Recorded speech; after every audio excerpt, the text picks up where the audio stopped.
کوئی یہودی تو نہیں ہے, ایسے لوگ تو نہیں, ہم بھی الحمدللہ مسلمان ہیں. اگر آپ وہ پروجیکٹ کر رہے ہو, آپ اس کانٹینٹ کو سائن کر رہے ہو, تو آپ کو بھی دیکھنا ہے کہ یار یہ میرے اسلام کی روح سے کہیں سے یہ کلیش تو نہیں کر رہی کہیں پہ کوئی. ریسنٹلی نشر ہونے والے ڈرامے سر راہ میں مخنث اسسٹنٹ کمشنر کا کردار ادا کرنے والے ایکٹر منیب بٹ نے کہا ہے کہ ان پر ایجنڈا کے تحت ڈرامے میں کام کرنے کے الزامات لگائے گئے جو کہ بے بنیاد ہیں. وہ یہودی نہیں بلکہ مسلمان ہیں اور ڈرامہ ایجنڈا کے تحت نہیں بنایا گیا. آپ دیکھ رہے ہیں انفوٹینمنٹ کارنر.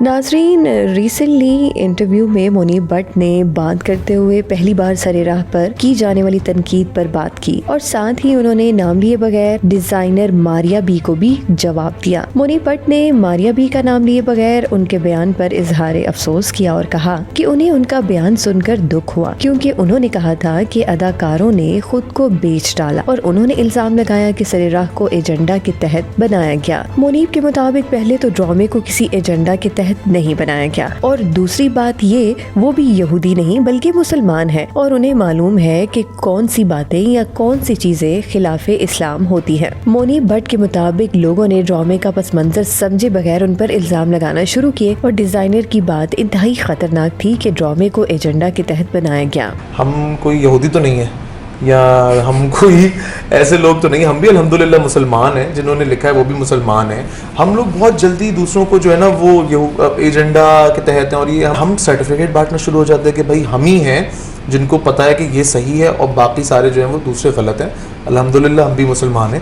میں نے جب یہ ڈرامہ پڑھا تھا تو میں نے خود اس چیز کو انالائز کیا تھا کہ اس کے اندر کوئی ایسی بات, کیونکہ ظاہر سی بات ہے ایک سینسیٹیو ٹاپک ہے, اگر آپ وہ پروجیکٹ کر رہے ہو, آپ اس کانٹینٹ کو سائن کر رہے ہو, تو آپ کو بھی دیکھنا ہے کہ یار یہ میرے اسلام کی روح سے کہیں سے یہ کلیش تو نہیں کر رہی کہیں پہ کوئی بات. انہوں نے کہا کہ ڈیزائنر کی بات پر یقین کر کے اگر کوئی ان پر حملہ کرتا تو اس کا ذمہ دار کون ہوتا. یہ ہے تو ڈینجرس بات. آپ ہمیں کہہ رہے ہیں کہ ہم ایک ایجنڈا کا حصہ ہیں. اب آپ کو پتہ ہے یہاں پہ اتنے سارے سوسائٹی میں لوگ گھوم رہے ہیں, کوئی ہمارے خلاف ہو جائیں کہ جی فلانا ایکٹر ایجنڈے کے تحت ہے, چلو جی, تو پھر کون کس کی رسپانسبلٹی ہے. منیب نے کہا کہ بعض لوگ معاملات یا حقائق کو مکمل طور پر سمجھے بغیر سرٹیفکیٹ تقسیم کرنا شروع کر دیتے ہیں. ان کا مزید کہنا تھا کہ ان کے والدین نماز کے پابند ہیں اور وہ بھی نماز پڑھنے کی کوشش کرتے ہیں اور وہ کبھی اسلام کے احکامات کے خلاف کام کرنے کا سوچ بھی نہیں سکتے, اور اگر کبھی ایسا کوئی کام کرنے کا سوچیں گے تو سب سے پہلے والدین انہیں منع کریں گے. میرے گھر میں سب نماز پڑھنے والے ہیں, 5 وقت کی نماز پڑھتی ہیں, میری امی بھی, میرے ابو بھی, میں بھی الحمدللہ کوشش کرتا ہوں. ہم سب اس چیز کو بیٹھ کے دیکھتے ہیں اور ہم سمجھتے ہیں اس چیز کو کہ اگر کہیں پہ کوئی چیز اسلام کے خلاف ہوگی یا اسلام کی ٹیچنگز کے خلاف ہوگی تو سب سے پہلے روکنے والے تو میرے گھر پہ بیٹھے ہوئے ہیں.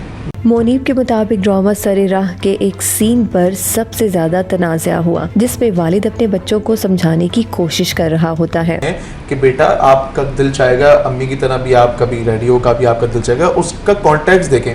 کبھی بھی آپ اگر ایک کلپ کو دیکھ کے ایک ڈرامے کو بتا دیں گے نا کہ جی فلانا کلپ دیکھ کے میں بتا سکتا ہوں کہ اس ڈرامے کا ایجنڈا. انہوں نے انکشاف کیا کہ سر راہ میں کردار ادا کرنے سے کافی عرصہ قبل انہیں اسی طرح کے ایک کردار کی پیشکش ہوئی تھی, مگر انہوں نے ڈر کے مارے وہ کردار ادا نہیں کیا تھا. انہوں نے بتایا کہ سر راہ کا اسکرپٹ پڑھنے کے فوری بعد وہ اس میں کردار ادا کرنے کے لیے تیار ہوئے اور ان کے کردار کو اہل خانہ نے بھی سراہا. سر راہ میں صبا قمر, حریم فاروق, سونیتا مارشل, صبور علی, منیب بٹ اور فضیلہ قاضی سمیت دیگر اداکاروں نے اداکاری کے جوہر دکھائے. ڈرامے میں صبا قمر کو ایک متوسط طبقے کی لڑکی کے طور پر دکھایا گیا تھا جو کہ اہل خانہ کی کفالت کے لیے ایسے کام کرتی دکھائی دی جنہیں پاکستانی معاشرے میں خواتین کے لیے معیوب سمجھا جاتا ہے. صبا قمر کو بوڑھے والدین کی خدمت کے لیے مرد حضرات کی طرح کام کرتے دکھایا گیا اور وہ ڈرامے میں ٹیکسی ڈرائیور کے طور پر دکھائی دی. سر راہ کی کہانی عدیل رزاق نے لکھی تھی جبکہ احمد بھٹی نے اس کی ہدایات دی تھی.